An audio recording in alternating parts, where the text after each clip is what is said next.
Thank you. Good evening, everyone, and welcome to the March 13th zoning board hearing. We've got a couple of hearings tonight.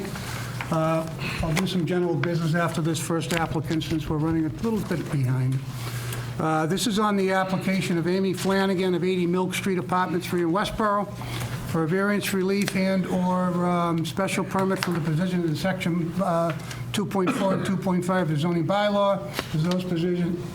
Those provisions relate to a 14,370 square foot, more or less, parcel of land located at 31 Princeton Drive, shown on Assessors Map 36, Block 16, Lot 56, which parcel is currently owned by Daniel John Smith.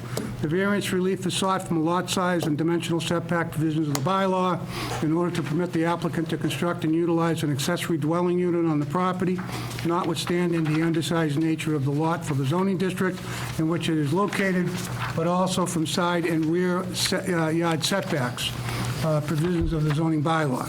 So what I'll do is I'm going to read the application so the board members have an idea what they're trying to do, and then I'm going to bring it over to Jerry just to get you clarified versus the ADU and the in-law, because the ADU right now is kind of in suspension for or delay for a number of months. So with that, the applicant was asked if the special permit was sought in harmony with the general purpose of the bylaw. The applicant states all of it except the lot line being too close to the garage, which a variance is being requested, and the house lot is 14,430 square feet, and the requirement is 15,000. Concerning the proposed use of the premise will not create undue traffic or congestion or impair pedestrian safety. The applicant states there'll be one additional car. The new driveway is within the allotted size, will be used for a one-family member. Driveway will be made larger under the new bylaws. We need to clarify what that means. Also, the proposed use of the premises will not cause harm to the neighborhood or create a nuisance of hazards affecting the health, welfare, and safety of the general public. The applicant states no harm will be caused, no nuisance or hazard affecting the health, safety, or general welfare of the public or the neighbors, only being used to house one family member as an in-law. Saying that, Jerry, why don't you update us on the new ADA bylaw versus our current one that's in place? Yep, if you remember, we passed something at town meeting, and of course, that was done as a result of the statute that was passed before that, where the state required every city or town in all single-family districts to allow what they call accessory dwelling units. So in some respects, almost turning every district, if you can meet all the dimensional requirements and everything else, into two-family districts. That passed last year. It didn't become effective for 180 days, but that 180 days has run, so it's now effective. So in every city and town have to accommodate ADUs in single-family districts. Providing that they meet the front. Well, they've got to meet, yes, they've got to meet setbacks and all of that, and that's part of the reason, you know, that this is here tonight, because it doesn't meet all the setbacks. But if I've got a conforming lot, and if I can fit two units on there, whether they're attached or separate, I have a right to do that. Now, the statute also authorized cities and towns to have limited bylaws. We're not allowed to make it by special permit anymore.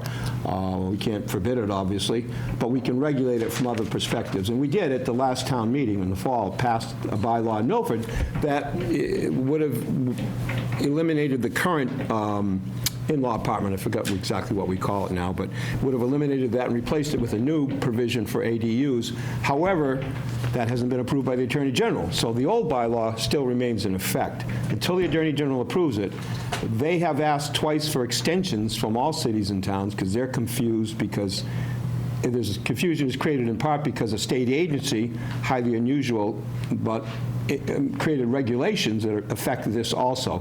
So normally you've got a statute and a bylaw, but now you've got a set of regulations, and I think everybody, the Attorney General's office is trying to figure out how that affects everything. So they haven't approved it yet. So in effect right now, Milford's bylaw for in-law apartment, or whatever we call it now. It's still in place. No, it's some other type. Whatever it is, the one that they applied for the special permit under is actually still in place. It will ultimately, but to complicate it, the ADU law is also in effect right now in Milford, as it is in every city or town, bylaw or no bylaw. So it's a complicating factor. Nobody really has too many answers. Let's be clear and understand that the ADU bylaw could have been approved by the planning board, provided that they met the front, rear, and side setbacks. Correct. Right. This here, we could deny just based on the ADU bylaw, because it doesn't meet the front, rear, and side setbacks. Therefore, they're coming in for the in-law aspect of that and the variance. And the variance, because, yeah, they need the variance from those provisions. The front's not applicable to this. What? It's the sides and the back. I believe it's the sides and the back, yeah. Well, that's Okay, just exactly a side, okay. And I think it's the lot size also, isn't In it? the Yeah, lot it's size. the lot size is under. 70 square feet under. They're right, but it's under, yeah.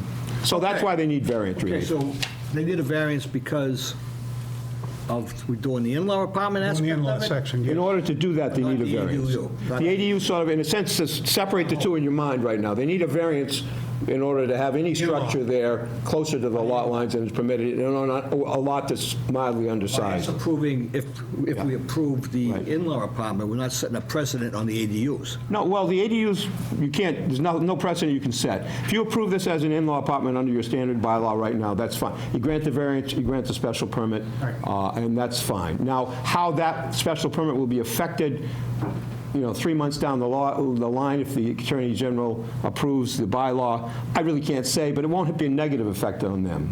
If we It go wouldn't- along with it, It'll change our practices going forward, but go along with it under the in-law if you thing. grant if you grant the variance and if you grant the in-law apartment, that would not be a negative if later on the bylaws Bring that approved. up because if they're going to start doing ADUs that need our approval. That's right. Oh. Variances, I got a different issue with that. Virtually, ADUs, if you can meet the setbacks, meet the dimensional requirements of the bylaw, They wouldn't be here. they wouldn't be here. You don't have to come here. I know, but they don't. I've got a 15,000 square foot lot. Applying for an ADU.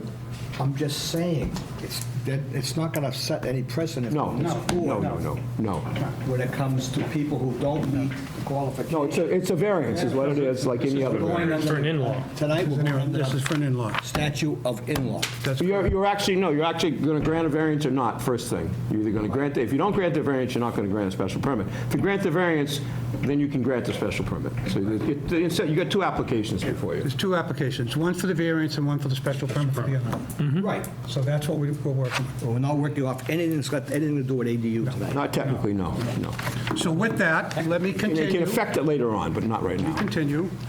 The planning board did hear this at its February 4th meeting, and the planning board made a favorable recommendation. Town planner letter indicates that the applicant requests a variance and/or special permit to allow for a second-story addition to the existing single-family dwelling and attached on the garage. The existing lot is substandard as to area, hence the variance application, and the existing house encroaches into the side setback, hence the special permit. Proposed addition will include a two-story, 10-foot rear extension of the existing garage. The second-floor portion of the proposed addition would accommodate the remodeling and expansion of the bedrooms and bathrooms within the existing single-family dwelling. 690 square feet of second-floor proposed garage addition would accommodate the dwelling accessory unit for the in-law existing single-family, should a site plan subsequently be approved by the planning board. The house was built in the mid-'60s, and subsequent zoning bylaw changes over the years have resulted in both the setbacks and lot sizes becoming non-conforming. With that, there's a plan in your file. I'll make a couple of comments, just so that the board can kind of get some type of clarity. On the first page, you will see the existing condition page, and you will also see the proposed addition towards the back of that. And then when you go to the following page, there's another rendering, which proposes the in-law section. And then when you go to the third page, it lays out the in-law as a living room kitchen combination with a bedroom and a bath. And as you can see, this is above the garage and in back of the garage, correct? One-car, two-car garage? Two-car garage. Two-car garage. Okay. You'll see some renderings in here as well. How that will look. Also have a right side elevation, left side elevation, and you'll see the rear elevation. So it's a 960 square foot addition, which is under our 700 square feet under the in-law bylaw. So with that, I'll open it up to board members, and then I'll open it up. Why don't you tell us what you're trying to do? basically trying to bring your mother-in-law into the house, right? Yeah, so this is my mother-in-law, Amy, the one that put in the, Daniel Smith, I'm the one that owns the property.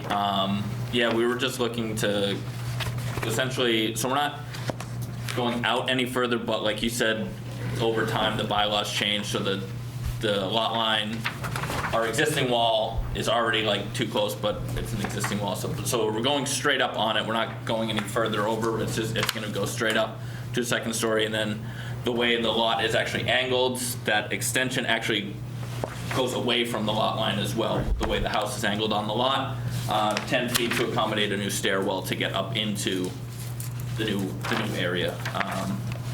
And then while we were at it, we have a den over our room that we figured while we were doing construction, we would just kind of extend our living space in over the den. So that portion over the existing den isn't for the in-law, just over the garage will be for the in-law, and the other extension over the site. So essentially, the whole house would become a two-story instead of having a garage and a den at a one-story. 15 feet, The and all we right need half is a two-story. Which I'm not going out 10 feet. They're already 14 Yeah. here. Oh, okay. 15 in the back, that's the Gotcha. addition. Okay. And then the proposed part to going out towards the backyard actually doesn't even go past the existing deck that's been there since we bought the house as well. So it's, The total project's 900 square feet? between the two parts, yeah, I think it would end up being. 960. And I think the in-law portion is like 690 and then 2 something for. Yeah, it's under 700, yeah. Yeah, it was the in-law portion is under 700. I think it was like 690 or 680 or something like that. So is the existing den the one that's going to get modified? Is that existing? Yes, so That's going to, that's a changing, you're changing that. yeah, for, so essentially, it will just go, essentially, if you look at that front elevation change, Yeah. it'll just go, essentially, it's 2 stories straight across from the right to the left. So right now, the den and the garage are a single story. Right. And then the right side of the house is 2 stories, so essentially, it'll just kind of, Okay. and the roof pitches will stay the same. Essentially, we're just going straight up. Yeah. And then, I got it. Hey, Dave, any questions? No. John? No. Oh, I hate to ask. Yeah. So basically, you're doing a renovation with an in-law apartment? Correct. For the whole kit and caboodle? yes, yeah. I'm done. Wow. Bob? No. You gotta ask something, come on. Wow. What my favorite cake flavor is or something? Anybody else care to be heard on this particular application? Talk to me about the driveway. Oh, yeah, so on the newest plot plan, when we talked to John Yeah, John. Erickson, yeah, he had said that there was 2 different options we could for the driveway, either widen it, or I had thought about putting just an additional space behind the mailbox, kind of going. I don't know where your mailbox is. So the way I had him drive it was, so this is the driveway, it's 2 cars wide. Yep.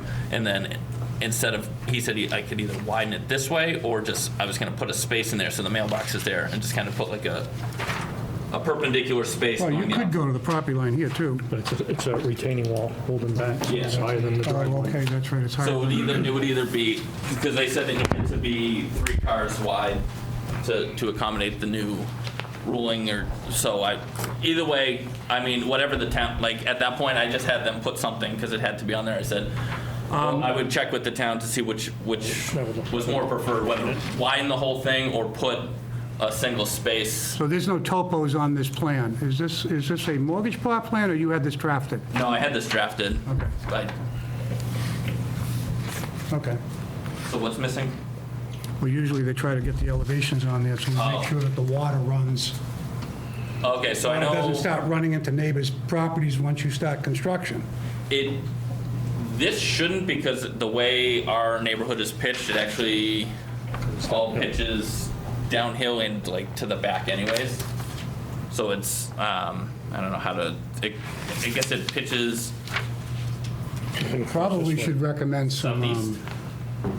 probably should consider recommending some gutter drainage Okay. pits, just to prevent water from, I'm looking at, facing the house, I'm looking at the back left corner. yep, Yeah, that's kind of where You're going everything to have a kinda- two-story addition there, and it's going to be pretty high. I'm concerned that any gutters that go over there may run into the abutter, Okay.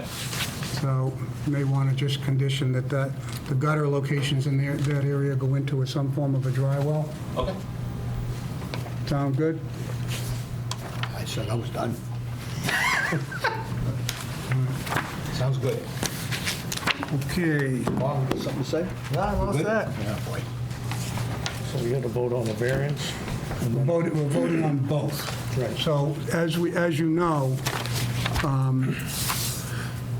I'll take a motion to approve, the variance as submitted Motion. for the side and rear setbacks. No, for the size, Side. rear, size, yeah. and lot. Lot. Correct. Second? Motion. Second. Second by Bob. All those in favor? Opposed? Unanimous.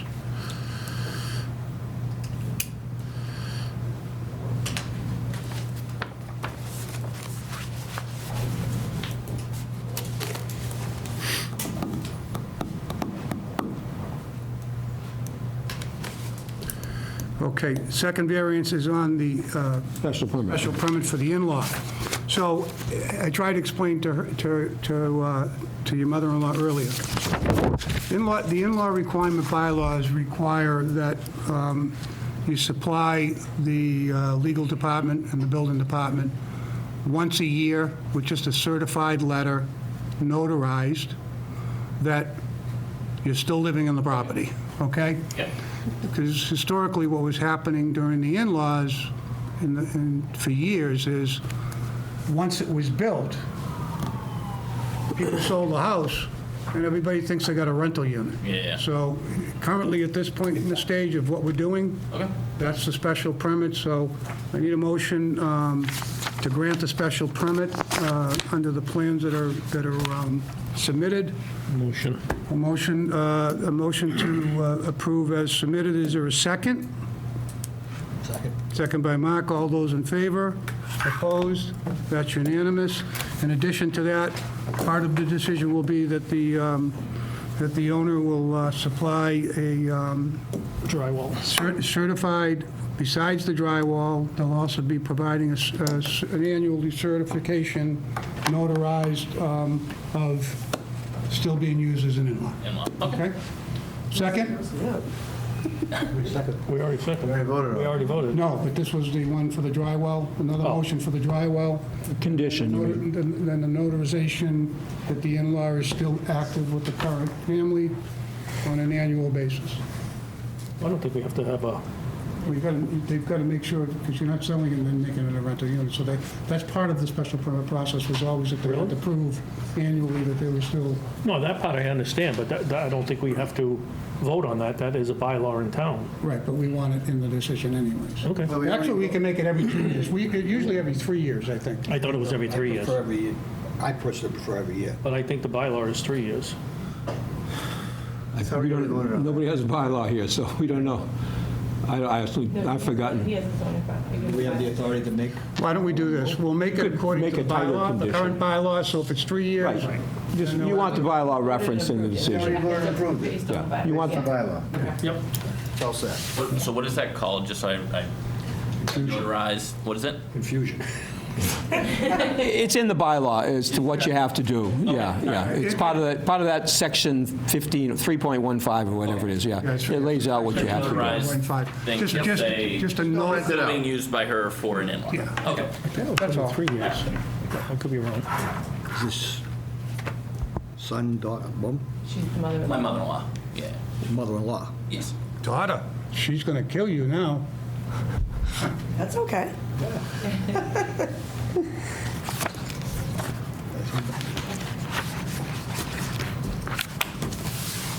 What a good son-in-law, huh? What a good son-in-law.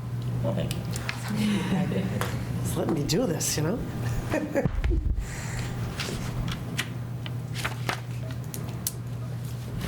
Okay.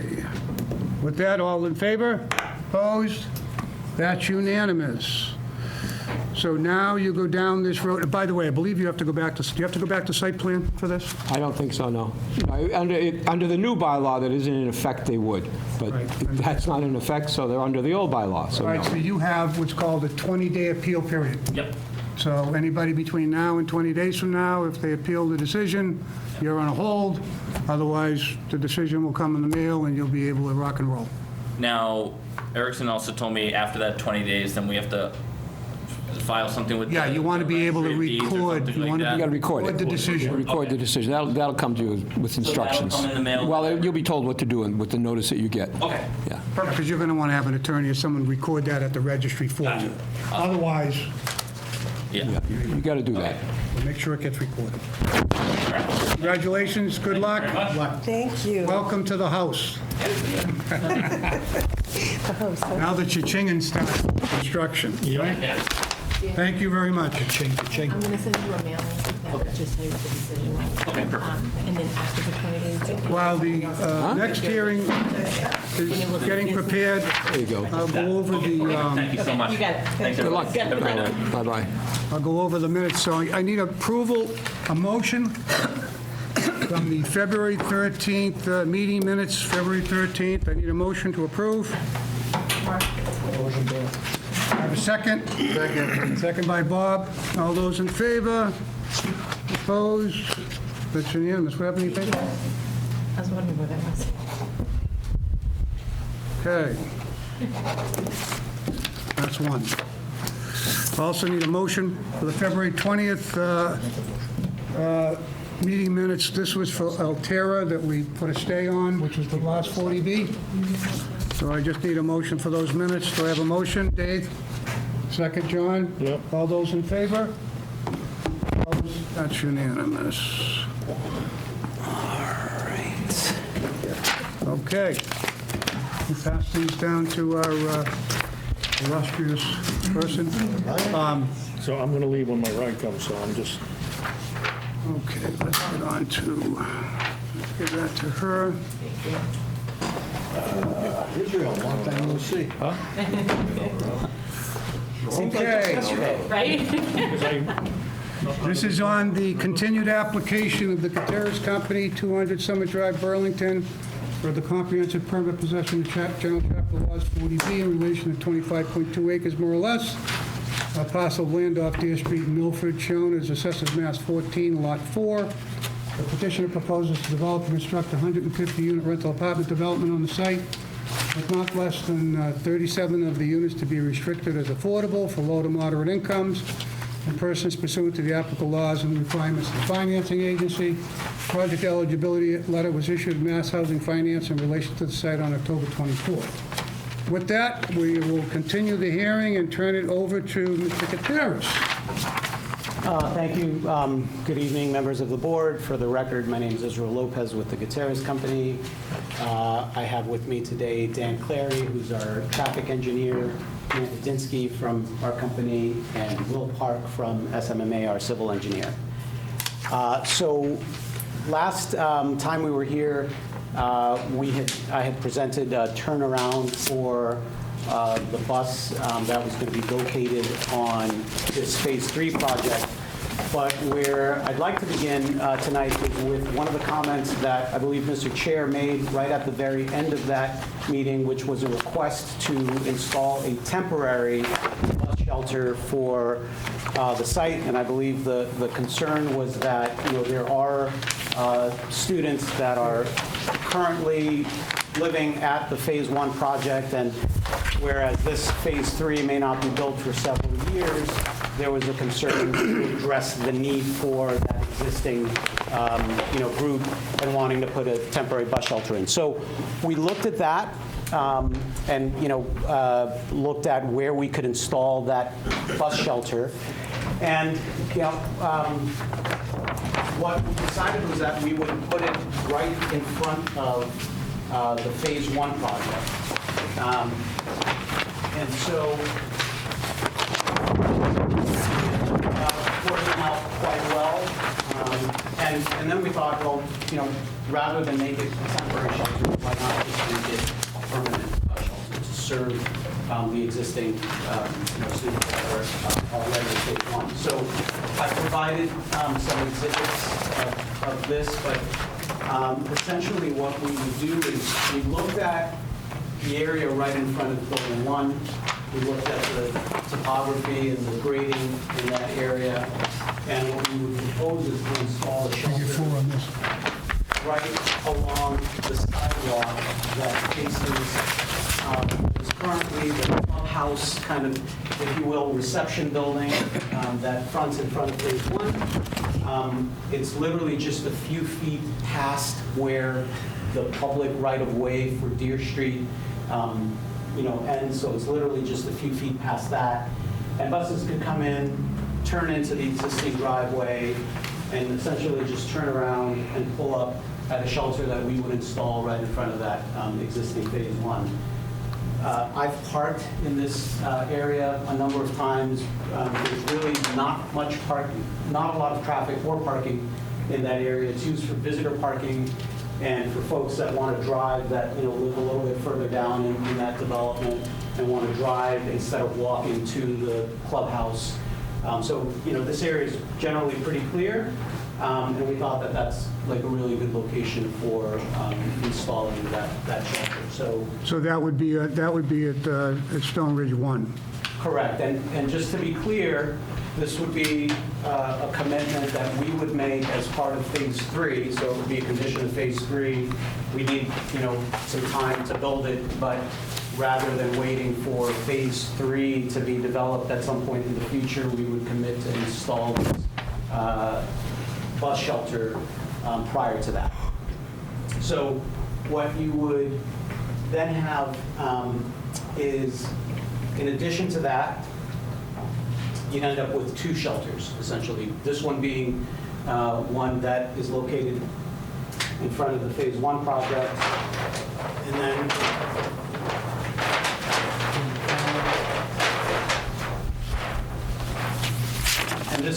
this graphic shows the full, all 3 phases of the project. This yellow dot here just signifies where that shelter would be in front of the Phase 1 project. And then, as we talked about at the last hearing, this would be the location at that newly constructed turnaround area that would serve Phase 3. And all projects would be able to use both of these. And I think what would end up happening is, just given the proximity of these 2 buildings, this is the Phase 3 building, this is one of the Phase 2 buildings, these folks would end up using this shelter here, and then this other building that's part of Phase 2 and the other buildings in Phase 1 would end up using this shelter, and that's really just like literally 400 feet. It's like a 2-minute walk Between them. between the 2. And then, in terms of the number of residents at each one, it balances out pretty well. We also looked at, because one of the other questions, and I believe it was Member Pine that asked about the number of students that would be potentially, living here once this is fully built out, relative to the size of the shelters. And so we provided basically a cut sheet of what the shelter would be. I saw that, yeah. It's really, I think the critical thing on that is just the size of it. So we would, so that's like a 15-foot wide shelter that accommodates anywhere between 12 to 14 people per shelter. So, call it 13 on average. If you have 2 shelters, it's 26 students times 3. You end up with, Plus they stand too, yeah. you end up with enough space to accommodate, once the project is fully built out, all of the students that are expected to be. What's the number? Like 75 you projected maybe? Right, so anywhere between 70, 75. This would provide up to 80, But not all at once, but you don't need them all at once because you have different classes. because you have middle school, grade school, middle school, high school. Is it 3 different pickup times? 3 different pickup times. Okay. And so if you kind of just do the math and you have 3 different pickup times, you have a total between the 2 shelters of 84, a capacity of 84 people that could be accommodated within these 2 shelters, and that would accommodate, should accommodate more than enough, folks. So that first shelter, you're indicating won't get installed until when? We would request, somewhere between, let's say, 6 and 9 months After approvals? after approval of the comp permit, we would commit to have that. So saying that, which is a question, Jerry, that we may have to figure that out, we would probably need an access easement from Stone Ridge 1. Right, and we did look at that. If the school, whether the school committee or the school board or the town wants an easement, we would provide that. I can tell you just from experience, we have, in other developments where we have privately owned but public access roads, towns haven't required an easement, but we would be happy to provide one if one is required. Since it's temporary, we probably wouldn't really look for an easement. We'd look for basically what you'd call a license, frankly, for the period of time that's expected to be utilized. Because once you put it into the permanent turnaround, it won't be necessary anymore. Well, what I'm suggesting is that this one would be permanent. The shells will be permanent, Yeah. but the need for what you're calling an easement for the town will dissipate once the turnaround is done and the road is going to the turnaround. Buses will go to the turnaround and come back once the school committee and everybody accepts that. So I'm just saying that there probably is not a need for a permanent easement there, just a license, which is a right to do it, well, revocable, but it's a license. Frankly, I think we're going to condition the school committee will utilize this because of the safety factors instead of using Route 85. Yeah, well, Mr. Chairman, part of, the condition that will go here if you do it, I think it would be a condition, obviously, that requires that they build it, construct it, and it meets the standards. We can't force the school committee to do anything, but what we can do is put the requirement also in the condition that they provide all the plans and everything necessary so this now extended road and turnaround could be presented to town meeting for acceptance. Then it's up to town meeting. Now, if town meeting doesn't accept and the school committee won't let them go there, there's nothing anybody can do about it. I'd be very surprised if that happened, that scenario. If it's built and everybody approves it and it goes to the town meeting for acceptance, I can't imagine the town wouldn't accept it. But the obligation as part of the condition would be on them to put all that in motion up to the point of town meeting, but then it's out of their hands. So Deer Street was never, Deer Street it's an ancient way up to a point. We're talking about extending that now. It's public Well, for basically, how long? it's public right up to, very close to that. right there. right. So it's within, I don't know how many feet of that proposed new bus Well, station. that's what he was saying, it's not that. It's not that That's an ancient, 50 feet Yeah. maybe from Yeah. that point. Yeah. As you're driving down, you'd never know that you've, technically crossed over into a non-public portion. The roadway is 26 feet wide, pavement width, which I believe meets, the town's subdivision roadway width.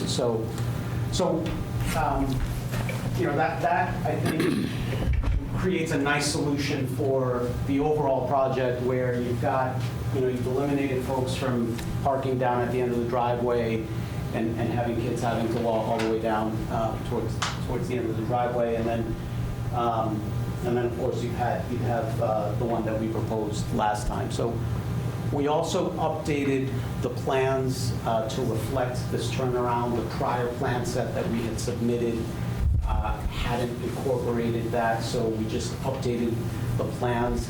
There are a couple of plan sheets that we provided. There were some things that had to shift, so we had to move some of the drainage lines over. We had to make some minor tweaks. And so we just wanted to provide the backup drawings for that, just to make it clear to the board that we had looked at not just the turnaround, but also whether there were any implications in terms of moving some catch basins or things around. And Will Park from SMA is here. If there are any questions on that? And what do we have? We still have one heliport landing pad or two? So we have two, what's the best place to show this at? We have two locations that we proposed. The first one, hasn't changed. It's between, actually, I think this first drawing, the drawing that shows the bus shelter is probably the best one. I'll show you. So there's the location in between phases 1 and 2 with a 100-foot diameter, 150 feet in total. And what this area is all cleared. It's just grass area. It's going to be preserved in perpetuity. There's an easement agreement that exists for that. And then the second one is also, this one's actually larger. This one's 100-foot diameter. Then another, it's 150 feet in total. But because we've created this roundabout, it's actually made that area a little bit larger even. So it's probably like 170 feet. And again, that area would be preserved and maintained, which could be used in, an extreme downside scenario. One of the other things that I also explored and we talked about a little bit at the last hearing was looking at the potential to create a third location. And so we looked at the dimensions of, where do I have that, Will? Here we go. I got it right here. We looked at the dimensions of, so here's the Phase 3 building. This was kind of an open green space that we provided just as part of a nice amenity. There'd be like a walking path around it. But Movie night. Just, unplanned activities. It's just a nice place to have, something. Kick a ball around. Kick a ball around, just give kids a place to go and, release some energy. But we put a 100-foot diameter circle within that space just to demonstrate, and we actually ended up moving a few of the trees and pushing them out to the perimeter. This area is, has a lot of trees around it already, so I think it's going to be pretty well screened. But we just pushed out a few things to make a 100-foot diameter area that could, serve as kind of a third potential location, or if we had to medevac someone out of here, that place could be used for it. The grading is a very moderate 1%. It ended up actually working well for that. Okay. And so I think, that provides another relief valve, if you will, for it. And it ties in with the emergency access area that's provided around the back of the building. These buildings have emergency access around, around the entire building.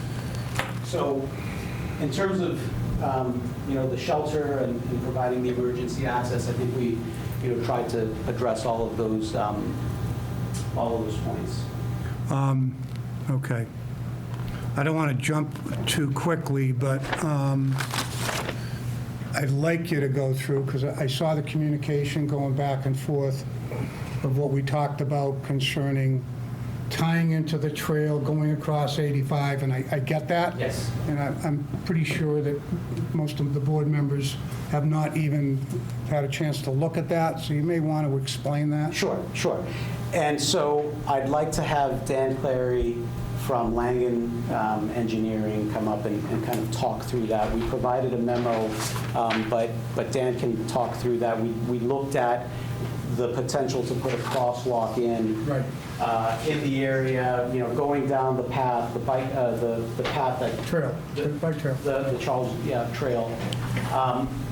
Dan has been involved with this project for about 25 years, and so he knows more about. He started right from the scratch. He knows more about this site than anyone, certainly than me. So I'm going to turn it over to Dan from Langen Engineering. There's a plan that can reflect the closeness of that. Yes. That may help with the board members as well, along with the public.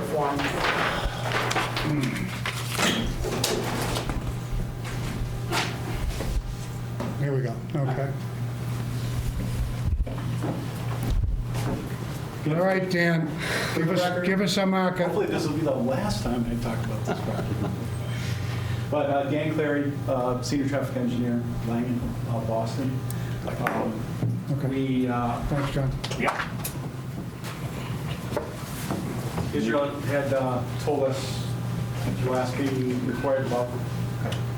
Thank you.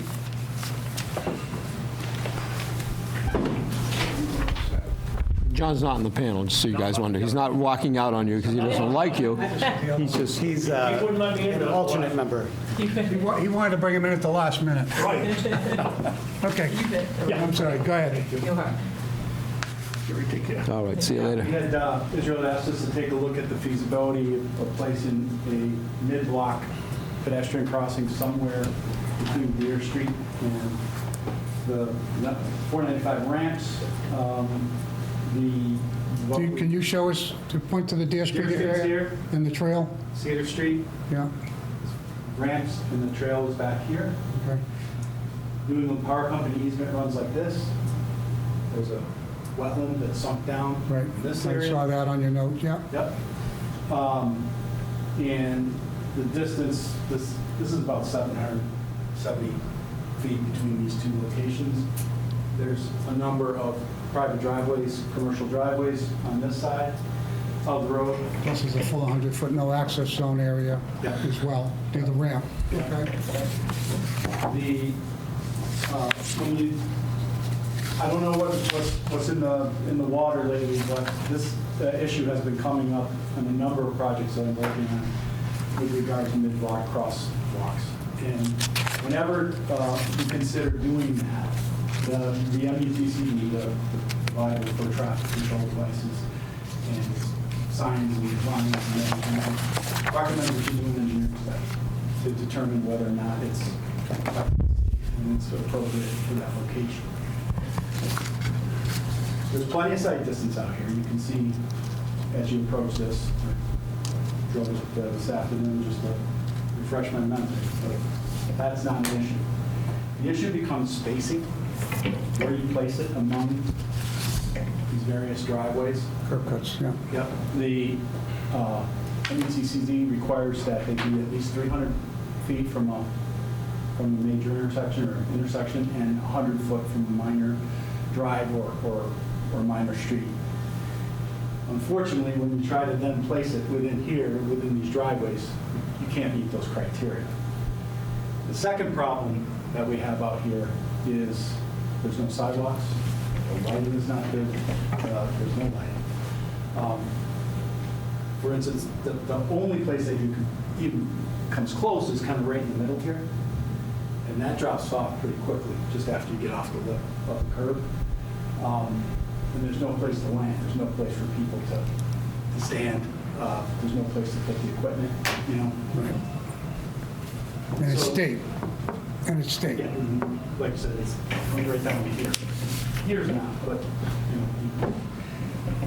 The other compounding factor here is that there's a distinct possibility that this will meet signal warrants fairly soon.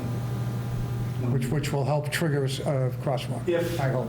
If the signal, when the signal is warranted, then you could put the crossing there because you'd have the full signalized intersection you could cross it. Here, you'd still be looking at doing something for a landing on the other side. You know, it would be nice to have some sidewalks, but the bottom line is, this is where the crossing should be. There really isn't a proper location throughout this area that would accommodate it or that, you know. But with this, with Phase 3, that may trigger, more than likely, will trigger the light. We looked at those numbers when we did a traffic study for this earlier, and we looked at them again when Israel asked us to look in. It's very close. We expect that when it does either face the next phase that under construction, or that this final phase comes in, that you'll be at that limit. You'll be able to justify it. So, in saying that, and it may just trigger once Phase 2 is complete, Mass DOT gets involved, the state gets involved. Who then decides whether with the light, whether a crosswalk is actually required or needed? Is that Mass DOT? I'll step in there and I'll just say that if a signal light is triggered based on the warrant that will be done, and I believe that more needs to be done at completion of Phase 2. Yep. We would commit to installing the crosswalk as part of that. So that's something that we would commit to do. So if the signal, the study will be done at the end of Phase 2. Right, because and we if- triggered that on the decision to Phase 2. Correct. And if the signal warrant is triggered, that would be the appropriate time, would it, to install the crosswalk as well. All right, well, let Can I me, ask you a question? Is that the people from Stone Ridge too? It Right. triggers them to do it? They're picking the bill up for it? well, What Stone that was Ridge part of do? the decision on Stone Ridge. The signalization will be part of Phase 2. We will then commit to contribute towards the creation of this crosswalk in addition to the signalization as part of this phase. So that's our commitment, but it would happen at the same time. But Stone Ridge that- 2 is going to require for that light to trigger. Correct. The next question is the crosswalk to nowhere. I'll kick it back to our traffic engineer. Well, it's not to nowhere. The problem is that you have, I don't know how many total people, 1,500 people, they're walking down the end of that street and they're going to that gas station to buy food. That is not to nowhere. That's what's happening. Well, but the crosswalk goes to not a walk. Yeah, we come in. Yeah, we're coming right there, so you gotta put in, how many feet At the of, minimum, you'd have to put in a landing area for, a Yeah. concrete landing area. yeah. Not necessarily a full sidewalk. Again. But wouldn't Mass DOT, would Mass DOT and the light trigger I that? don't think that's DOT layout at that point. I think it's local. And, but yeah, I mean, I've done many of these where there isn't a sidewalk, but you just have to provide that sanctuary on either side of the road. And you'd have a crossing here as well, more than likely. I mean, Because ideally- that's state highway, not local. It's Route 85, but the last time I checked, the layout ended here, No, ends where? at the end of the ramps. 85? No, the state highway layout.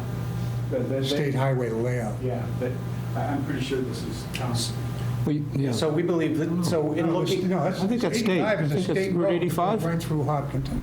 No, I know that, but the state doesn't own all the layout.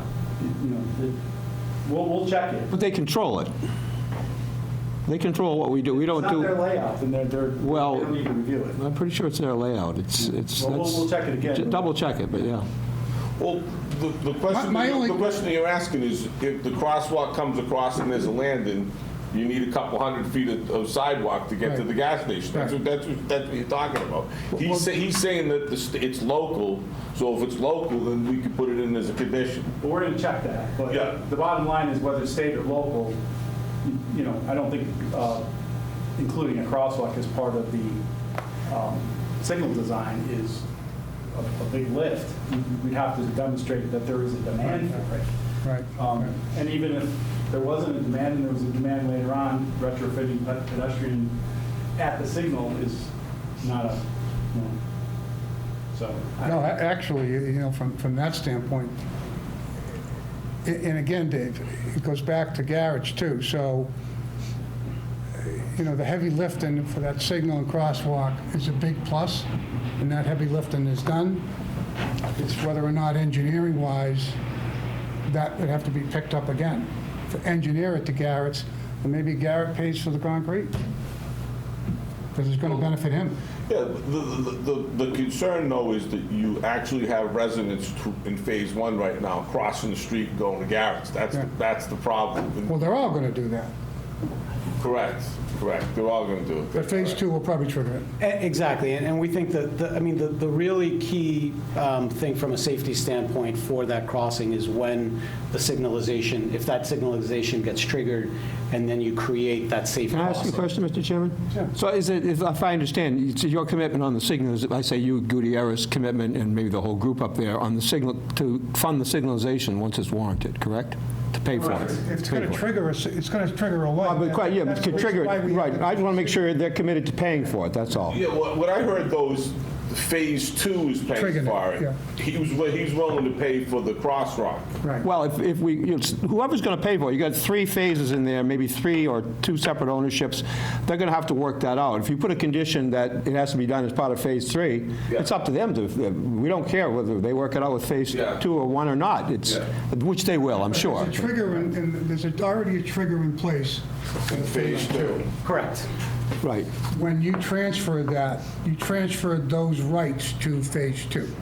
So it may get triggered before, Correct. because of Phase 2, sure. So Phase 2, the ownership of Phase 2 is going to be responsible if that triggers a light.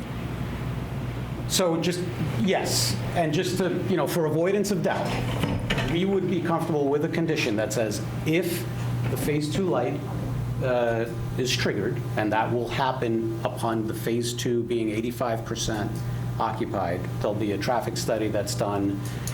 If that triggers the signalization, then we would commit to then also, in addition to Phase 2 Adding the building, sidewalk to that trigger. adding the crosswalk across 85. Mr. Chairman, if I can just interject too, because we did just get the recommended conditions from CEI and our traffic consultant for their perspective on the thing, which they always do, and we always put those conditions in there. One of their conditions, I can read it, the last one, the applicant is required to perform traffic monitoring at the intersection of Deer Street and Cedar Street following 90% occupancy of the proposed residential development.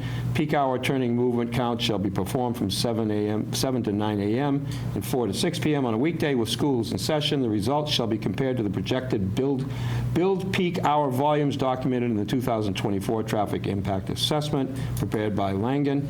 If post-occupancy traffic volumes entering and exiting Cedar Street are found to exceed the projected volumes by more than 25%, then the applicant shall perform an updated capacity analysis for the intersection and document the level of service. Should the level of service for Deer Street eastbound approach be found to be LOS space E, I'm not sure what that means, but Level of service. there you go, or below, the applicant shall complete a traffic signal warrant analysis in accordance with the procedures outlined in the MUTCD and document the results. And you would then tie in the requirement that they do the work for the lights and put in something in there in relation to the crosswalk, which it may get triggered, as you say, for Phase 2 anyways, but that's the condition they're recommending to be in there. All right, so what is the time coverage on that, 4 to 6? I'd like to see 4 to 6:30, not 4 to 6.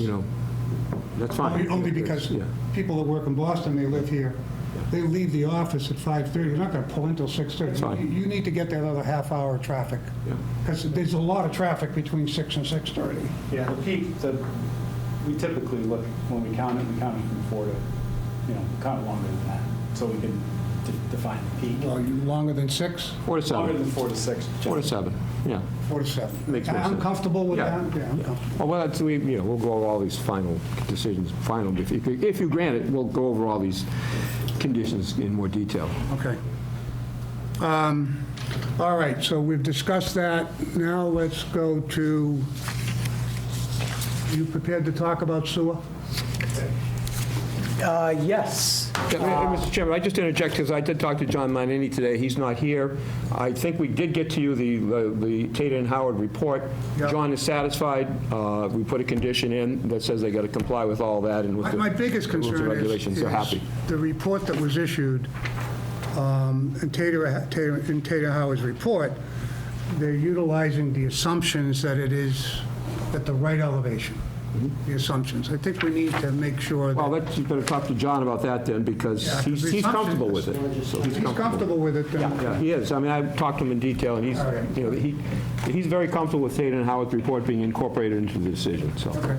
Would you like me to speak to the elevations mentioned in the map? Yeah, only because when I hear assumptions concerning the elevations, they're assuming the elevations are correct. Right. Is there verification that those elevations are correct? Yes, Especially for the wet tanks and the overflows? yes, we are in agreement with Tata and Howard on all the elevations they mentioned. Okay. And their emergency storage volume and duration align with our calculations. Okay. And they're conservatively to the lowest, so if you have a tank here, and they have a concrete lid on the top that's Right, a right, foot. yeah. These are big structures, so they're a foot thick. We all assumed the correct interior elevation, which is, You assume the interior elevation is, assumes the wrong word.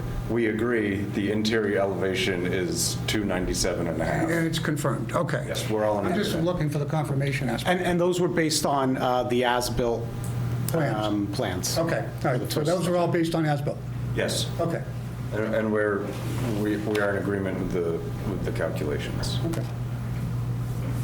All right, good, all right, good.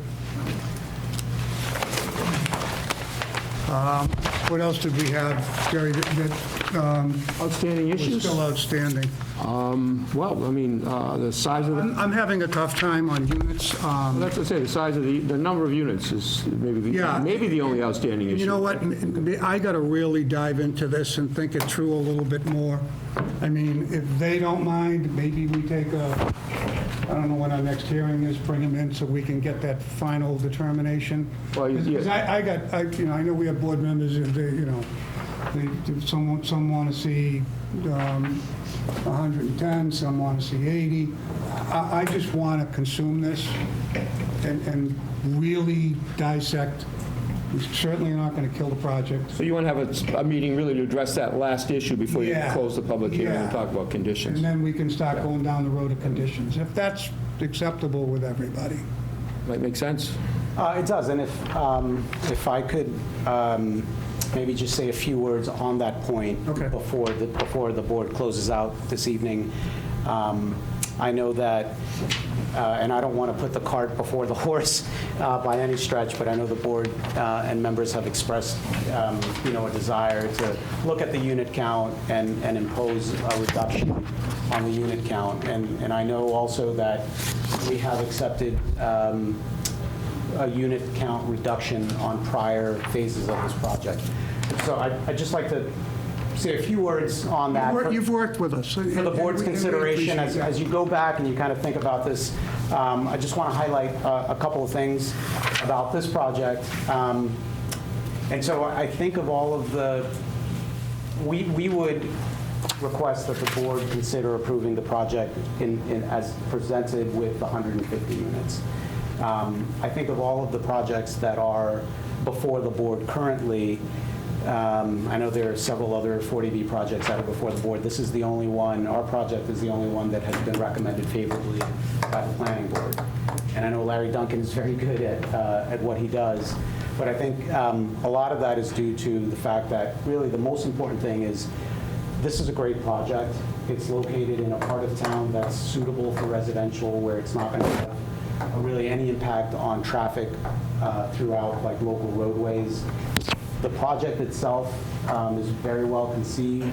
It's not, the amenities and the open space that's provided are great. And it's really going to be, a Class A project with a lot of open space. It's not overcrowded. So just looking at this phase, it's 6 units per acre is the density. Yeah. And then if you look at it overall in terms of across all 3 phases, it's 9 units per acre, which is, very, very reasonable level of density for the size of the project. So from my perspective, and I don't want to speak on behalf of any board members, of just what I'm hearing within the community, all of these units become very draining on police and fire. And again, this whole complex up here, there's a ton of units, well, all of them have a ton of units of them, and it is a drain on police and fire. And I'm hoping at some point that police and fire get their increases in personnel, because this whole street is going to have a massive amount of units, and I'm concerned about the staffing of police and fire. I'm concerned about some of their support backups, and that's why I got to think this through, and I'm not saying anything about diving this down to 80 units, 90 units, 110 units, but I'd really like to And again, we've been focused so much on the development side, and we haven't addressed the aspects of the unit count. You've been actually really good with adjusting some of your unit counts down in order to keep this kind of like a little bit more of a comfort zone, probably for the town, the community. Infrastructure aspects of those two departments are a big concern of mine from a personnel standpoint, and I'm hoping that we'll get additional personnel. But I'm looking at all of this, but I'm also looking at, and again, safety was huge to me up here, and it's nice to see that we even have a third opportunity for a possible escape plan, whether it be life flight, medical, fire, and that's all good. So all I'm asking is that if I can have a little time, and the board can have a little time to, we get what you're trying to do, we understand it, you've been cooperative, you've helped before with the, some of the sewer infrastructure stuff, so we get it. I am hoping that you do not have to come back here for an extension if we approve this. I hope someone would start this project.